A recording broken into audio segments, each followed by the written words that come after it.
yang nganggap politik itu jahat atau anggap itu tak mau dengan ikut politik, takut tergerus segala macam, kan katanya ada itu kayak lingkaran setan segala macam. Itu pandangan Bapak dengan narasi macam itu gimana? Orang-orang baik-baik itu diberikan kesempatan untuk itu. Ini aja lah kalau di zaman zaman sahabat dulu, zaman Islam dulu, itu kan ini sudah ada juga yang namanya dewan, itu namanya, cuman dulu kan ada khalifah, eksekutif, ya kan, juga ada lagi yang namanya ahlul halli wal aqdi dulu, ya seperti majelis syuronya itu, yaitu yang memberikan undang-undangnya, kemudian peraturan-peraturannya yang akan dilaksanakan oleh eksekutif ada. Makanya berarti ini pertama kali Bapak masuk ke politik, terus langsung terpilih dan langsung jadi ketua DPRD, Pak. Gimana perasaannya, Pak? Udah baru pertama kali, tiba-tiba diamanahi jadi ketua DPRD. Itu kan tanggung jawab yang besar tuh, Pak. Iya. Itu gimana, Pak, bisa? Jadi memerlukan kita karena kita ini orang bermanfaat. Khairun nas anfa'uhum linnas. Sebaik-baik manusia itu adalah orang yang memberikan manfaat kepada orang lain. Ketahuilah bahwasanya nilai kita di mata masyarakat itu bukan karena berapa kaya kita, bukan apa jabatan kita, tidak sama sekali, tapi manfaat apa yang mereka terima dari kita. Siapa tahu nanti kan saya juga terjun ke politik, tetap ini kan jadi informasi. Mantap. Bisa. Nanti saya sokong supaya anak muda seperti ini mencalon. Nanti kalau bersedia di 2029, nanti kalau masih saya ini di partai PKS, saya tawarkan nanti. Boleh, Pak.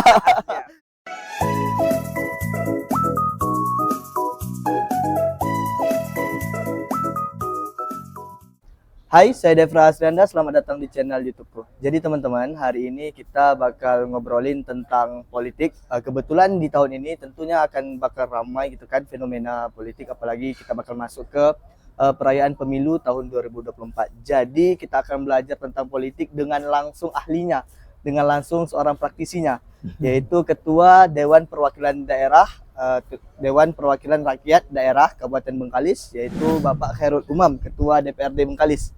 Dan jadi teman-teman, hari ini tentunya kita akan obrolin tentang politik. Dan ya, kalau tahu Pak, ini terima kasih banget nih Pak udah mau ngumpul dengan kita ya, udah mau datang ke channel YouTube saya yang serba kekurangan ini Pak. Alhamdulillah, bagus nih. Iya. Alhamdulillah. Karena kan saya tahu juga kan banyak kesibukan Bapak, terus sebagai selaku ketua tentu agak sulit lah meluangkan waktu. Jadi Masya Allah, terima kasih betul Pak udah mau bergabung dengan kita Pak. Oke Pak, mungkin banyak orang yang masih belum tahu dengan Bapak, terus kok bisa tentu penasaran gitu kan, bagaimana jalan Bapak bisa masuk ke politik Pak? Boleh mungkin diceritakan Pak? Siap. Oke. Assalamualaikum warahmatullahi wabarakatuh.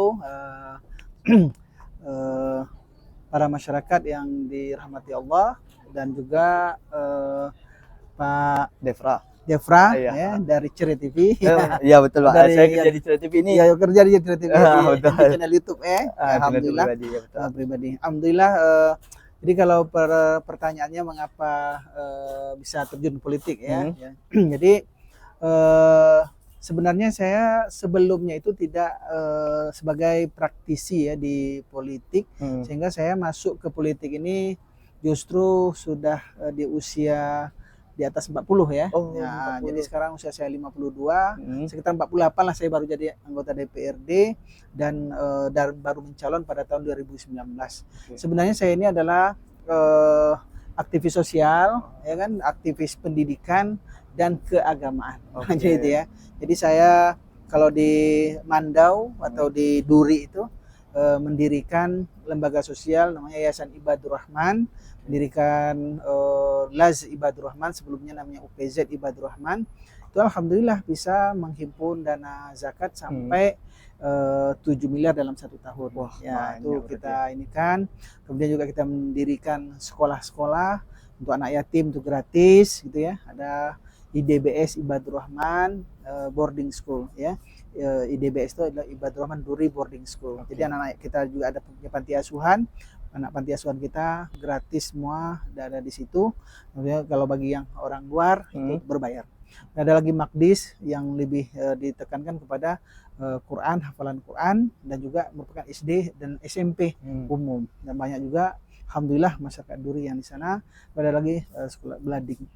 Jadi saya bergerak di yayasan, akan tapi dan sebelumnya saya di kepala sekolah SMUIT Mutiara, Islam Terpadu, dan sebelumnya lagi saya sebagai imam Masjid Agung Suling PT Sepron Pasifik Indonesia. Luar biasa banyak Di tahun karena sudah memang banyak orang merasakan kegiatan sosial kita dan banyak yang mengusulkan untuk bagaimana juga bisa terjun di politik ini.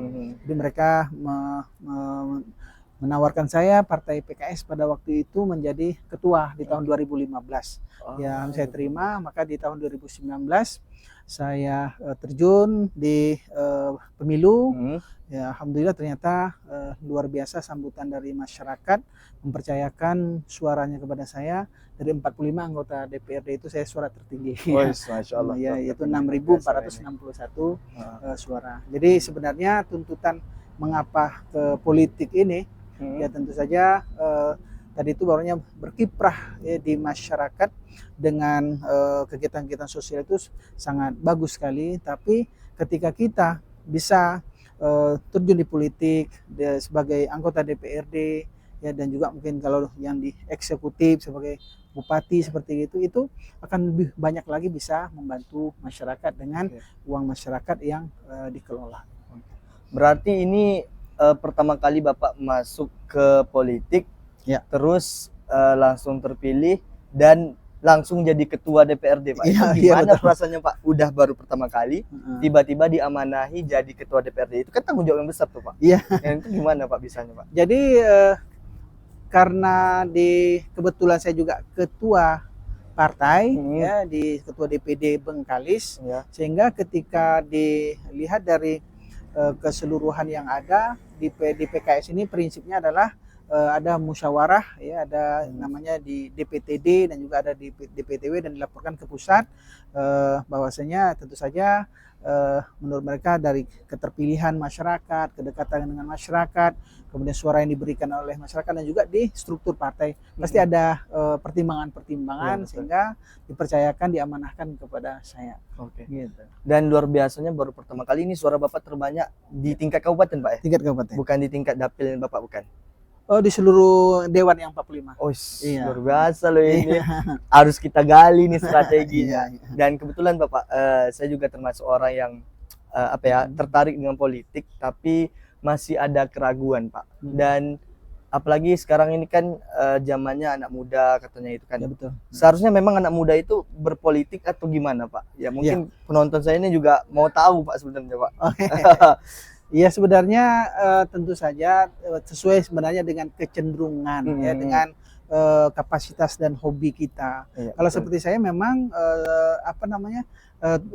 tuntutan masyarakat, dan saya juga mau seperti gitu ya, karena peluang-peluang untuk berbuat kebaikan itu jauh lebih baik lagi seperti di politik ini. Kalau saran saya tentu saja untuk kebaikan-kebaikan ini banyak bisa dibuat oleh orang yang berkuasa. Nah, tentu saja orang-orang yang berniat untuk melakukan kebaikan-kebaikan, bukan untuk melakukan korupsi, melakukan hal-hal yang kepentingan pribadi gitu. Kalau itu bagus kita di bisnis ya kan, gitu. Betul, tergantung ini kita. Tapi kalau betul-betul untuk di politik ini tentu saja kita pengorbanan juga cukup banyak, cukup besar gitu ya. Nah, itu juga hobi juga, karena saya memang selama ini adalah memang hobi untuk ingin membantu orang, rasa senang gitu kalau ada orang terbantu. Ya susah masuk ke rumah sakit, umpamanya tidak ada duitnya dan sebagainya, kita bisa membantu mereka dengan kebijakan-kebijakan yang bagus untuk masyarakat. Itu kan menyenangkan ya, seperti gitu. Nah, begitu juga dengan umpamanya seperti pokir saya itu banyak saya ini kan ke lansia-lansia yang tadinya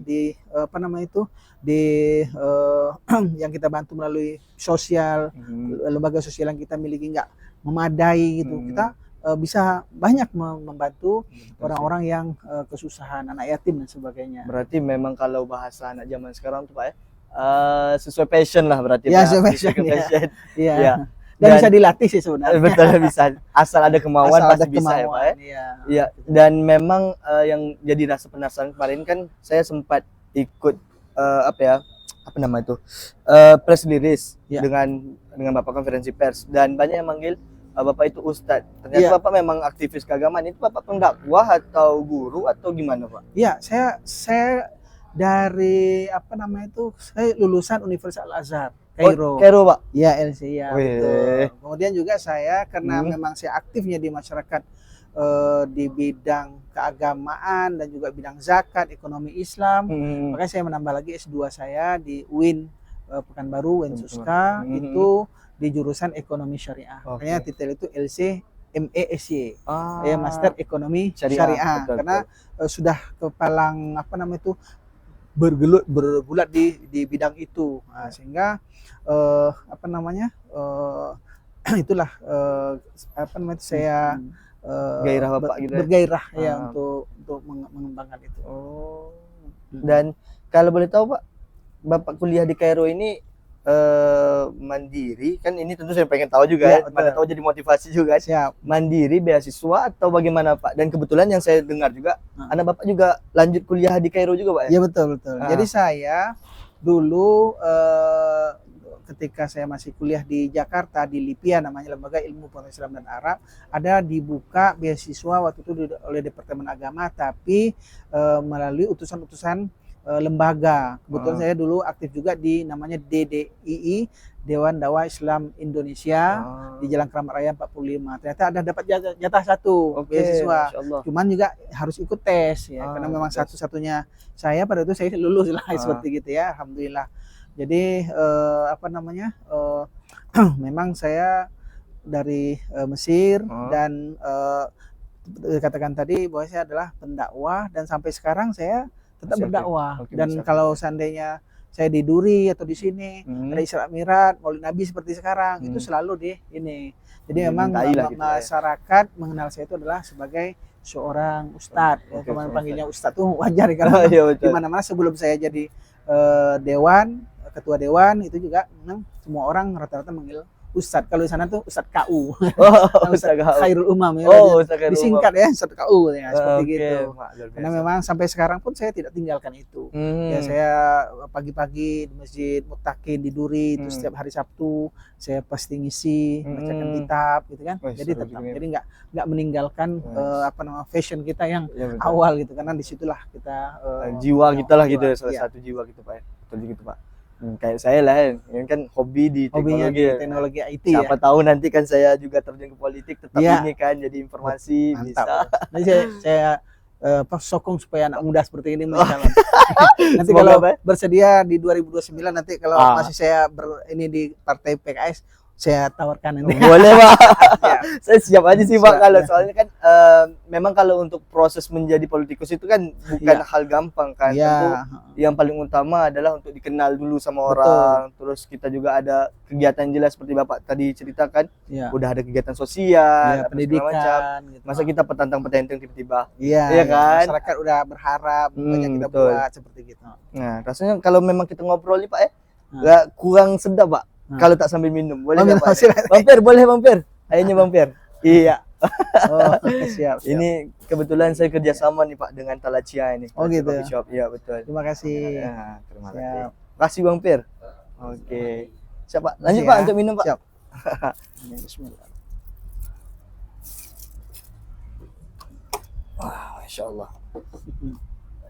Bapak kalau bicara tentang kopi, Pak, termasuk penikmat kopi atau bagaimana, Pak? Ya, penikmat kopi juga, yang seperti ini, insya Allah. Karena di tempat saya itu ada tempat. Oh, boleh, Pak, saya coba. Oh, dibuka dulu ya? Oh ya, ini di. Oh, yang itu. Salah ini. Tidak, Pak. Oke. Jadi, Pak, kalau Talacia Coffee Shop ini, Pak, salah satu tempat yang luar biasa karena tempatnya asik, estetik dan nyaman sekali. Jadi kalau untuk pelajar, mahasiswa yang mungkin mau sambil nugas, nongkrong, memang bagusnya di sini, Pak. Oh gitu ya. Karena menunya tak cuma air minum, juga ada cemilan. Malam saya lihat ada ini juga ya, ada musik, ada juga, Pak. Dan ini juga dekat di rumah Bapak, Pak. Siapa tahu nanti nongkrong jalan kali dengan kolega-koleganya di sini kan. Siap. Nah, jadi kalau kawan-kawan juga mau gabung di sini, silakan datang di Jalan Pramuka, tepat di SD 50 Mengkalis, tepat juga di depan rumah dinas DPRD atau DPRD Mengkalis. Dan langsung segera kunjungi Talacia Coffee Shop dan nikmati segelas kelezatan dalam setiap tegukan.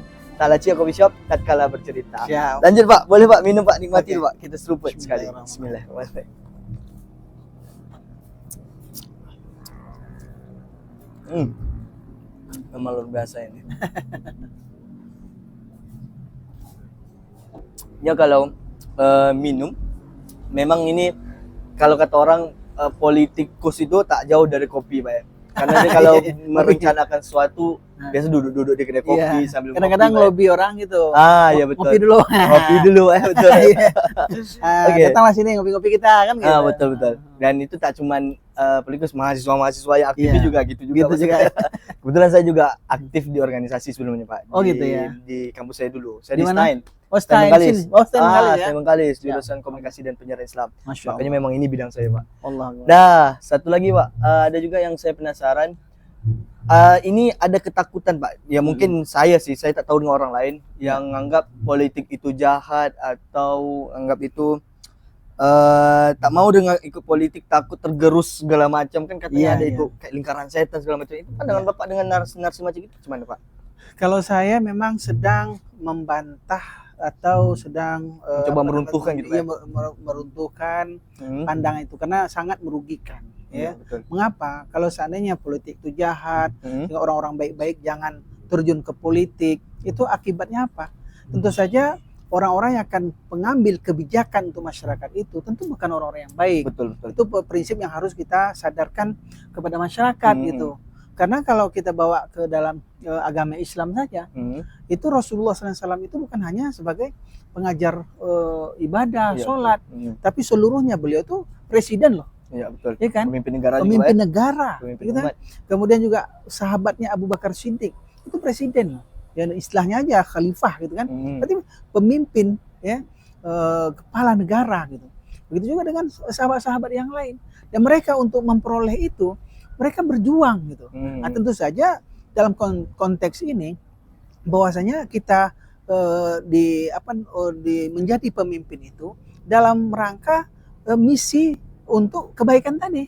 Dia menegakkan keadilan, menegakkan kezoliman. Ya kemudian kan dia kalau kita lihat di dalam tafsir surat Quraisy itu sendiri ya, liilafi Quraisyin, biasa orang Quraisy ilafihim rihlatash syita'i was-shaif dan sebagainya itu kan bagaimana keadaan kondisi Quraisy pada waktu itu diapit dua peradaban besar yang zolim pada waktu itu, yaitu Romawi dan Persia kan, sehingga anak perempuan pun mereka tidak mau ada di keluarga mereka karena ininya dan apa namanya itu Nabi Muhammad SAW ya muncul ya untuk mengatasi hal ini dengan politik itu gitu kan. Betul. Nah, jadi apa syaratnya ini? Pertama sekali falyabudu rabb hadzal bait. Hendaknya pemimpin itu adalah orang yang menyembah Tuhan yang esa. Itu kuat agama. Ya kan? Kemudian falyabudu rabb hadzal bait. Kemudian juga mengajak masyarakatnya untuk beragama. Nah, dan konsepnya masing-masing agama silakan lakum dinukum waliyadin, toleransi. Kan gitu konsepnya itu. Betul. Supaya orang-orang ini kalau dia kuat beragama, insya Allah dia akan menjadi orang-orang yang baik gitu. Makanya para politisi itu mengarahkan kepada kekuatan agama dari masing-masing yang beragama. Karena tidak ada agama itu yang menyuruh pada keburukan. Akan menjadilah negeri itu negeri yang bagus. Bagaimana Rasulullah SAW di Madinah dulu gitu. Itu yang pertama. Yang kedua, allazi at'amahum min ju'. Itu tugasnya itu yang besar itu adalah memberikan makan kepada mereka, bebaskan mereka dari kelaparan. Jadi menyediakan bahan makanan ya untuk memurahkannya supaya rakyat kita tuh jangan ada kelaparan. Nah, yang ketiga itu adalah wa amanahum min khauf.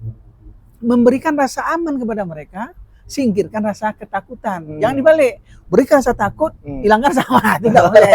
Jadi sebenarnya ya berikan rasa aman, kemudian berikan mereka kesempatan untuk mudah untuk mendapatkan konsumsi makan, kemudian ajak mereka untuk menyembah Tuhan yang Maha Esa. Soalnya memang narasi ini mengganggu sekali Pak, termasuk dengan saya sendiri. Ya memang saya ada ketertarikan, tapi ya karena ada narasi semacam itu jadi seram, ngeri gitu kan. Padahal kembali pada diri sendiri Pak ya. Pada diri sendiri. Bagaimana dia ngatur segala macam. Ya kalau kita memakai konsep-konsep orang yang seperti begitu, tentu saja akhirnya nanti orang-orang yang akan terjun di situ memang adalah orang yang niatnya dari awal tidak baik. Ya, betul. Kan kasihan masyarakat kita. Ya. Seharusnya orang-orang baik-baik itu diberikan kesempatan untuk itu. Ini aja lah kalau di zaman zaman sahabat dulu, zaman Islam dulu, itu kan ini sudah ada juga yang namanya dewan, itu namanya cuman dulu kan ada khalifah, eksekutif, ya kan, juga ada lagi yang namanya ahlul halli wal aqdi dulu, ya seperti majelis syuronya itu, yaitu yang memberikan undang-undangnya, kemudian peraturan-peraturannya yang akan dilaksanakan oleh eksekutif ada. Makanya Umar mengatakan dulu, Abdullah janganlah diinikan gitu, janganlah dicalonkan karena dia, saya tahu ya kan kurang bagus Qurannya. Justru zaman dulu itu syarat untuk jadi anggota DPRD di zaman DPR zaman Rasulullah, zaman Umar itu dipandang agamanya. Ya, kalau kurang bagus akhlaknya janganlah kayak gitu loh. Karena dia akan membentuk undang-undang nanti kayak gitu. Nah, kemudian juga ya tadi tuh membentuk undang-undang, kemudian yudikatif, ya kan? Pengawasan. Enggak. Itu kan tadi eksekutif, kan ada legislatifnya itu ahli akti. Kemudian yudikatif juga ada kodi. Jadi 3 trias politika, cuma Rasulullah sudah dibentuk oleh Rasulullah. Cuman konsepnya tidak trias politika. Iya, cuman unsur-unsurnya ada, namanya aja berbeda. Betul, Pak. Dan satu lagi Pak yang buat orang takut tuh tak hanya narasi politik itu jahat Pak. Ada yang bilang politik ini kita harus berani kayak nantinya kawan jadi lawan, lawan jadi kawan, kan banyak fenomena macam gitu ya. Sekarang aja kalau kita tengok drama-drama politik sekarang kan hampir mirip kayak gitu. Nah, kalau pandangan Bapak macam itu gimana Pak? Ya sebenarnya tadi itu kalau karena memang di politik ini serba kepentingan seperti itu, tinggal aja kita lagi yang melakoninya harus banyak orang-orang yang kepentingannya itu adalah kepentingan rakyat, kepentingan masyarakat. Perbanyak teman-teman itu kan gitu. Ya kadang-kadang memang lawan jadi kawan dan sebagainya itu kadang-kadang dari kepentingan-kepentingan tadi itu. Cuman kita sebagai orang yang terjun di situ tentu harus ketika ada suatu kepentingan-kepentingan itu, bagaimana kita mendahulukan kalau ada koalisi bersama dengan ini, pokoknya pilihnya itu adalah koalisi yang memang akan kepentingan masyarakat, bukan hanya semata-mata bagaimana kita berkuasa. Iya betul, betul. Sepakat sih Pak. Tapi kalau sekarang saya nengok nih Pak, yang lagi panas lah gitu kan Pak. Saya kan ada baca berita tentang Bapak akhir-akhir belakang ini Pak. Nah itu gimana kalau perasaan Bapak yang semacam itu Pak? Sekarang kan lagi ngeri lah pokoknya kalau saya ini sampai saya memberikan pertanyaan takut salah bahasa nih Pak. Nah, gitu. Gimana perasaan Bapak? Ya kalau mungkin bagi orang melihat dari luar begitu mungkin ngeri gitu ya. Kalau bagi saya sih pelaku, bagi prinsip saya, selagi saya tidak melakukan hal-hal yang buruk, selagi saya tidak melanggar undang-undang, undang-undang aturan agama, aturan pemerintahan, atau apapun, ketika saya diperlakukan dengan menurut saya tidak pantas, ya saya akan berjuang untuk menyatakan bahwa saya benar. Dan tidak usah takut gitu. Rasa takut itu tidak boleh dalam kebenaran gitu. Nah, sehingga berjuang aja dengan berbagai hal kita tetap melakukan perjuangan untuk itu. Tapi kalau seperti kenyataan saya sekarang kan di ujungnya juga orang tahu kalau apa kesalahan ketua DPRD. Kan gitu kan? Undang-undang mana yang dilanggar? Ada nggak pokoknya kode etik yang dilanggar? Itu kan tidak ada. Kalau hanya sekedar prinsip saya tentu berbeda lagi nanti kalau ditanyakan kepada yang lain. Bagi saya ketika saya melakukan kerja-kerja saya kemudian istilahnya dimosi tidak percaya oleh beramai-ramai sekalipun, saya tetap akan tegar gitu. Buktinya alhamdulillah keluar dari gubernur, keluar dari Mendagri juga, maksudnya tetap Khairul Umam sebagai ketua DPRD. Gitu. Berarti Bapak tidak bisa dikatakan jerah dengan politik. Itu kan bagian dari perjuangan dan kita juga harus mempersiapkan mental untuk itu. Jadi kalau untuk terjun di politik memang mental harus kuat. Artinya karena tadi itu karena sudah begitu prinsipnya orang kalau ya namanya ketidaksukaan itu bisa aja gitu, karena sesuatu hal bukan berarti kita tidak benar. Bisa jadi Rasulullah juga banyak yang tidak suka, betul, malah diusir, dilempari dan sebagainya, itu kan bukan karena Rasulullah tidak benar. Kita juga bukan merasa lebih suci, tapi kita punya prinsip bahwasanya menurut kita itu adalah benar, walaupun orang tidak ini dalam politik tetap kita bertahan gitu. Karena itu mungkin apakah karena hal itu Pak, Bapak punya keberanian yang tangguh gini Pak, sampai akhirnya pingin maju lagi nih Pak. Oh iya, Kan saya dengar, iya. saya kan wartawan Pak, ya, Betul, dengar betul. isu-isunya nih Bapak Ya. tetap bakal maju di tahun 2024. Ya. Di mana nih Pak? Boleh cerita sedikit Pak? Ya, saya memang sudah dari awal. Artinya ketika umpamanya saya di mosi tidak percaya, tidak jadikan ketua. Bagi saya sebagai ketua DPRD itu hanya amanah, bukan Iya, betul. kecintaan saya terhadap sebagai ketua.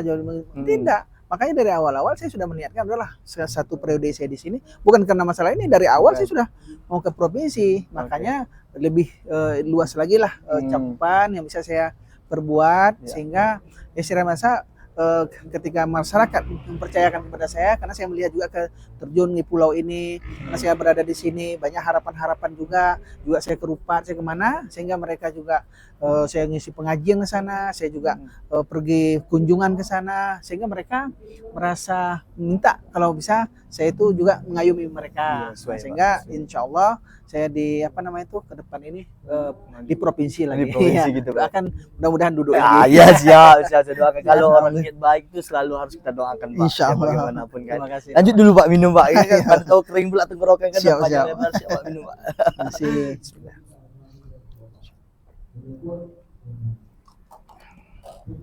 Memang luar biasa betul talaciannya. Saya kalau minum ini harus ditemani air putih ini segala macam. Iya. Jadi Talacian Coffee Shop nih Pak, dia tidak hanya kopi. Jadi ada cemilan lain kayak ini saya sekarang lagi minum matcha green tea. Kalau anak-anak zaman sekarang ini memang salah satu kesukaan, kayak taro warna ungu kan. Iya. Dan dengan harga yang tidak terlalu mahal tapi kualitasnya bagus Pak. Jadi kalau kawan-kawan mau santai-santai sini silahkan datang sini. Sedap, suasana juga enak ya. Boleh kalau malam juga mungkin adem pasti betul. Karena di sini kalau malam minggu ada penampilan musik Pak. Oke, itu dia. Nah, kalau target besar Bapak, kan tadi udah Bapak katakan untuk ke DPRD provinsi. Ya. Ada tak Pak target paling besar? Atau bahkan Bapak mungkin berencana untuk pelan-pelan nanti ke DPR RI terus naik ke sini atau sampai ke kalau saya bayangkan kan ini masih muda nih Pak ya, betul. Progresnya dari sini nanti mana tahu nanti makin banyak jauh menteri jadi kan atau ada rencana kayak gitu Pak. Iya, kalau saya kalau tidak punya terlalu ini, tapi bagi saya mengalir aja dan prinsip kalau kita itu baik, kalau kita itu selalu melakukan kebaikan-kebaikan dan akan dibutuhkan oleh orang. Selagi orang lagi butuh lagi kepada kita, perlu kepada kita, maka tentu kita akan emban lagi amanah yang lebih tinggi lagi. Seperti gitulah. Ya nanti di mananya, karena dalam politik ini juga tidak bisa pula kita paksa-paksakan saya mau jadi ini gitu. Ya, karena juga ketika kita berbuat aja, itu nanti justru jadi apapun bisa gitu. Ya, kayak gitu. Kenapa? Karena di dalam politik ini juga orang-orang kan kesukaan dan orang ingin memilih kita. Nah, itu karena kebaikan-kebaikan. Jadi menurut saya sih amanah apapun ke depan ngalir aja seperti air. Tapi mana yang terbaik pada masa itu kita harus ambil amanah itu untuk kebaikan yang lebih baik. Itu yang kita ini kan. Nggak usah maunya ini setelah ini harus ini, setelah ini harus, enggak mesti juga. Jadi ya di provinsi ke DPR RI, provinsi jadi gubernur. Ya bisa jadi betul. Itu mana angin juga kita lihat mana kesempatan pada waktu selama kita dapat duduk di situ ya kita jalankan sebaik mungkin. Ketika ini amanah kita sekarang kita jalankan. Ketika ini amanah kita jalankan sebaik-baiknya. Sehingga kita itu juga tidak merasa stres, tidak tercapai apa yang kita inginkan dan seterusnya. Ketika tidak tercapai, ada perbuatan lain lah yang bisa kita buat juga. Harus ada plan A, plan B-nya. Kalau ini bisa kita sedang menjalankan inilah sosial ini, kemudian aktif di sini. Jadi jangan mau jadi dewan lagi, terus sedih, stres, kemudian tak ngapa-ngapain itu enggak banyak sih Pak pejuang itu. Banyak sih kejadian Pak yang ya gagal gitu kan, jadinya tak kemana-mana. Kalau untuk anak muda sendiri Pak, ini apakah punya peluang Pak untuk politik? Sangat. Gimana Pak? Saya ini justru kemarin itu mencari, memang rata-rata partai mencari milenial. Gen Z juga. Mengapa? Karena pertama sekali kalau yang sudah usia yang tua-tua ini, pertama dia akan melemah. Yang kedua lagi regenerasi. Kemudian juga yang milenial, kemudian usia muda-muda itu, ya itu kalau di ilmu politik sekarang itu paling banyak gitu, di atas 50% gitu. Sehingga tentu saja mereka jiwa mereka ini mereka juga suka dengan yang sesuai dengan umur mereka seperti gitu. Oleh sebab itu peluang sebenarnya bagi anak-anak muda untuk terjun di politik yang punya apa namanya itu passion di situ gitu ya, sehingga tapi niatnya tadi luruskan niat, jangan sampai nanti kalau saya terjun di politik akan bisa kaya semuanya. Kalau itu tuh nanti akan bermasalah pasti. Tapi kalau saya dengan punya apa namanya fasilitas-fasilitas bisa membantu orang sehingga lebih banyak lagi bisa membantu daripada saya hanya berbuat di kampung ini atau berbuat sebagai di sosial. Kalau di sosial hanya sekian miliar kita, kalau ini bisa ratusan miliar semuanya bisa kita bantu masyarakat kan lebih banyak lagi pahala kita. Betul. Sepakat sih Pak. Jadi kalau untuk anak muda sekarang nih Pak yang berniat untuk ke politik, bahkan anak muda ini Pak tak hanya ditargetkan jadi politikus tapi juga ditargetkan sebagai pemilih Pak. Sebagai pemilih. Jadi banyak politikus sekarang itu strateginya itu menarik perhatian anak muda. Nah yang jadi pertanyaan Pak, apa yang harus dilakukan anak muda yang ingin ke politik, yang hal pertama yang harus dilakukannya dulu Pak? Ya tentu saja apa namanya itu melihat sosok-sosok orang yang akan kita pilih. Ketika nanti orang ini yang saya pilih, apa yang akan dia lakukan, apa yang dia, tentu visi misinya harus dilihat juga. Samping juga mungkin di partai mananya itu mungkin suatu hal juga gitu, harus dipertimbangkan. Kemudian ya tergantung ini juga, punya pertimbangan-pertimbangan sendiri anak muda, tapi tentu mana yang nanti orang ini akan melakukan betul-betul memperjuangkan hak-hak masyarakat, seperti gitu. Kalau untuk anak muda yang mau ke politik Pak, maksudnya bukan jadi pemilih saja nih, tapi juga pengen jadi orang yang berkontribusi langsung ke dunia politik, yang pertama yang harus mereka lakukan Pak? Yang mereka lakukan, yang harus dilakukan oleh muda itu memang bagaimanapun di politik ini, karena memang butuhnya itu adalah massa, kemudian tentu kalau bisa jadi aktivis-aktivis organisasi, kan jadi inisiator. Kalau kita anak muda, jangan sampai kita tidak ke masjid, tidak pada perkumpulan olahraga. Ini semakin banyak kita punya pengaruh di berbagai kelompok, dan banyak apa namanya itu kontribusi kita kepada mereka. Mungkin bisa jadi kita bukan uang kita, tapi orang sakit kita yang minta bantuan ke lembaga yang bisa membantu. Kita yang perjuangkannya ke pemerintah, sehingga orang-orang itu akan merasa apa namanya itu memerlukan kita karena kita ini orang bermanfaat. Khairun nas anfa'uhum linnas. Sebaik-baik manusia itu adalah orang yang memberikan manfaat kepada orang lain. Ketahuilah bahwasanya nilai kita di mata masyarakat itu bukan karena berapa kaya kita, bukan apa jabatan kita, tidak sama sekali, tapi manfaat apa yang mereka terima dari kita. Walaupun orang itu tidak punya jabatan, tapi dia mungkin tidak punya harta, tapi ketika dia ada, orang senang karena dia bantuin kerja. Kalau ada orang rewangan, dia dulu yang itu. Kalau ada orang kaya, rumahnya bagus, mobilnya banyak, tak ada kontribusinya, itu tidak ada harganya. Nah, tapi orang yang memberikan kontribusi kepada orang lain, dia merasakan tertolong oleh orang itu, maka itu suatu nilai. Itulah makanya di dalam Al-Qur'an itu dikatakan wa qul ya'malu fa sayarallahu amalakum wa rasuluhu wal mu'minun. Katakanlah Muhammad, beramallah, berbuatlah kalian. Allah akan melihat amal kalian. Rasul akan melihat amal kalian. Allah melihat dari ketulusan niat kita dalam beramal. Rasul melihat dari ketepatan amal kita sesuai dengan yang diajarkan Rasul. Wal mu'minun, orang-orang beriman akan melihat amal kita dari manfaat apa yang mereka dapatkan dari amal kita. Itu dia. Maka kalau kita bermanfaat bagi orang lain, secara itulah otomatis. Makanya anak-anak muda kalau bisa jangan sampai kita melakukan perbuatan-perbuatan itu yang tidak bermanfaat. Contohnya geng-gengnya atau kelompok-kelompoknya merusak, bikin sepeda motor yang ribut-ribut, kemudian nanti ikut ke geng-geng yang tidak ada manfaatnya bagi orang, terlibat kriminal, kelompok mengganggu, apalagi terlibat narkoba, kan apa manfaatnya? Tapi kalau kita pergi ke kelompok-kelompok yang sifatnya apa namanya itu membangun anak-anak muda berkreatif, gitu kan, olahraga ini sebagainya, boleh juga keagamaan, dan kita aktif di masyarakat, insya Allah. Itulah. Memang bagus betul Pak ya, hal yang paling utama dilakukan orang siapapun sebenarnya Pak harus pada niat yang tulus, terus juga memberikan manfaat, niat yang betul, lurus. Jadi memang hari ini luar biasa sekali nih Pak obrolannya nih, Alhamdulillah. Masya Allah.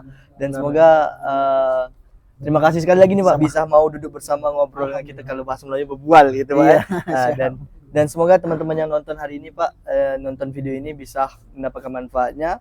Dan terima kasih sekali Pak udah mau bergabung sama, dan kita doakan semoga apa yang Bapak rencanakan, Amin. apa yang Bapak lagi usahakan Ya. bisa tercapai Amin. dengan Saya doakan juga Deva juga seperti itu. Iya, Pak. Ini semakin banyak subscribernya. Wah, amin, amin, luar biasa. Ya, dan Amin. ikuti dan Ya, betul. beritahu ke kawan-kawan, di like, share ya, sehingga betul. nanti jadi tokoh ya, Ya, amin, amin. YouTuber, Amin, YouTuber, ya, setelah Pak. itu nanti insya Allah jadi politikus lah. Amin, amin ya, semoga Pak. Amin. Itu salah satu juga yang jadi apa ya, alasan saya pengen bergerak di sini, karena Ya. saya punya ketertarikan tadi. Siap. Ya, semoga saja tidak hanya saya lah ya, Bapak juga bisa Amin. menyuarakan lagi suara-suara aspirasi masyarakat dan bisa lagi kembali duduk di DPRD provinsi. Amin, Insya Bapak. Allah. Amin. Dan ya, terima kasih sudah menonton teman-teman. Semoga kita bertemu lagi di video lainnya. Dan ya, saya Devra Sanda, sampai jumpa.